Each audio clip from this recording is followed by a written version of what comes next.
د نړۍ ګواښونکې سیمه چې هیڅکله نه غواړئ لیدنه ورڅخه وکړئ کوم ځای دی؟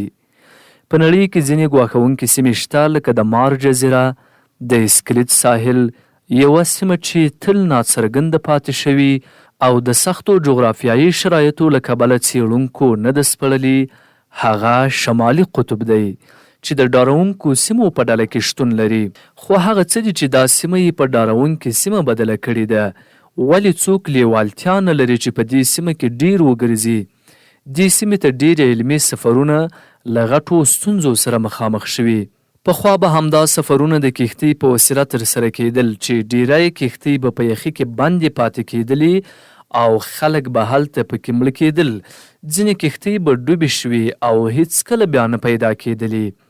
د ځمکې په شمالي برخه کې کنګل شمالي اقیانوس لا تر اوسه د پټو رازونو خزانه ده چې نه ده سپړل شوي.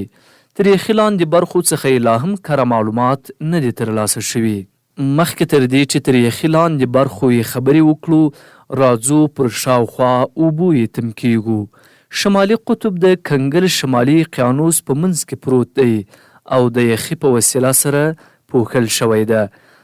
د یخي ډبلوالی له 3 څخه تر 5 مترو پورې رسیږي او د داسې اوبو پر سر د حرکت په حالت کې ده چې ژوروالی له 0 څخه تر 5500 مترو پورې رسیږي. د شمالي او جنوبي قطب ترمنځ یو لوی توپیر شتون لري. جنوبي قطب یوه لویه وچه ده چې د یخ پر وسیله پوښل شوې ده، خو شمالي قطب ځمکه نه لري. هلته اوبه د یخ په وسیله سره پوښل شوي دي. جالب ټکی دا دی چې شمالي قطب تر جنوبي قطب ګرم دی. د یادونې ده چې دواړه قطبونه ساړه دي ځکه چې د لمر وړانګې په مستقیم ډول سره هلته نه رسیږي. خو دا چې د شمال قطب په ځینو څنډو کې د سمندرونو اوبه ګرمې دي، نو له دې کبله یې هلته د یخ درجه څه ناڅه راښکته کړې ده. له بل پلوه جنوبي قطب ډیر وچ دی او د بحر له سطحې څخه 2300 متره لوړوالی لري. حتی د ژمي په موسم کې د تودوخې درجه -8 درجې د سانتیګراد ته رسیږي او په اوړي کې -26 درجو ته رسیږي. حال دا چې په شمالي قطب کې د تودوخې درجه په ژمي کې -40 درجې وي او په اوړي کې کیدای شي 0 درجې ته ښکته شي. له جنوبي قطب څخه په هر کال کې 170,000 کسان لیدنه کوي چې له ډلې څخه یې 20,000 کسان له اصلي قطب څخه لیدنه کوي. خو له شمالي قطب څخه په کال کې 1,000,000 کسان لیدنه کوي چې له ډلې څخه یې یوازې 10,000 کسان اصلي قطب ته ځي. ولې باید داسې وي؟ اصلي دلیل یې څه دی؟ لومړی دلیل یې د لارې په اوږدو کې ننګونې او ګواښونه دي. شمالي قطب د لارې په اوږدو کې ډیری موانع لري. اصلي دلیل هم همدا کیدای شي چې ثابت موقعیت نه لري.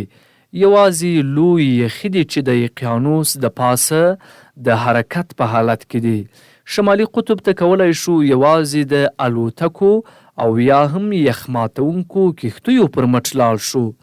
دا هم یوازې هغه وخت چې یخی نازک وي او یخماتونکي کښتۍ یې وڅیرلی شي. له دې کبله شمالي قطب ته په کال کې یوازې 5 سفرونه ترسره کیږي. خو یوازې همدا ستونزې نه دي. تاسو تصور وکړئ که چیرته یو داسې ځنګل چې ټول په ونو پوښلی وي او هر لور ته یوازې ونې تر سترګو شي، که تاسو دلته ورک شئ نو لاره به څه ډول پیدا کوئ؟ کولی شئ تاسو له قطب نما څخه کار واخلئ. خو که تاسو په شمالي قطب کې لاره ورکه کړئ، تاسو به څه کوئ؟ هلته نشئ کولی له قطب نما څخه کار واخلئ ځکه قطب نما په شمالي قطب کې شمال لوری نه ښیي. د ځمکې مقناطیسي قطب هغه جغرافیایي شمالي قطب نه دی. هغه مقناطیسي قطب چې قطب نماوي اشاره ورته کوي 1600 کیلومتره له واقعي شمال څخه واټن لري، یعنی کاناډا ته نږدې دی. همدارنګه مقناطیسي قطب هم ثابت موقعیت نه لري. کله چې د ځمکې مقناطیسي میدان حرکت کوي، له دې سره شمالي مقناطیسي قطب هم خپل ځای بدلوي.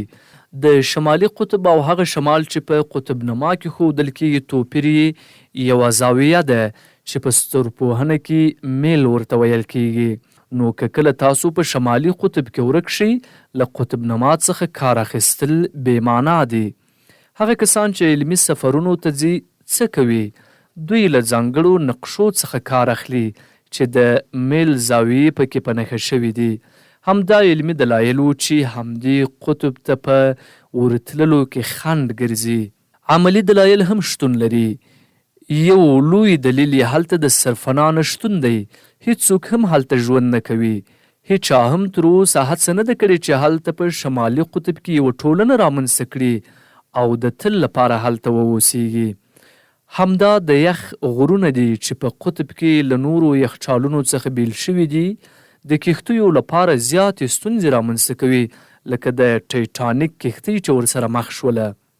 په شمالي قطب کې یوه بله لویه ستونزه اوبه دي. د څښاک هیڅ اوبه هلته شتون نه لري. تروي اوبه خو نشو کولی چې وڅښو. په شمالي قطب کې هیڅ واښه شتون نه لري. دا چې واښه او نباتات خاورې ته اړتیا لري، په شمالي قطب کې هیڅ خاوره نه تر سترګو کیږي او ټول د یخ پر وسیله سره پوښل شوی ده. د کال څو میاشتې هلته په بشپړ ډول تیاره وي. دومره غوسناک چاپیریال لري چې د حیواناتو اوسېدلو ته لا اجازه نه ورکوي.